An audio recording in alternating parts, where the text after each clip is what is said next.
আসসালামু আলাইকুম। Hello viewers, কেমন আছেন সবাই? আশা করি আল্লাহর রহমতে সবাই সুস্থ আছেন, ভালো আছেন।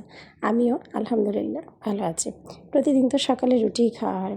হঠাৎ করে খুব ইচ্ছা করলো খিচুড়ি খাই। খিচুড়ি খুব ঝটপট করে আমি এভাবেই সবসময় বসাই। আর আমি খিচুড়িতে খুব অল্প মশলা দিয়ে খেতে পছন্দ করি। এতে যতটুকু চাল আর ডাল দিয়েছি তার ডাবল পানি দিয়েছি। আর এখানে তেলের পরিবর্তে ঘি দিয়েছি। ঘি দিয়ে খিচুড়িটা অনেক বেশি ভালো লাগে খেতে।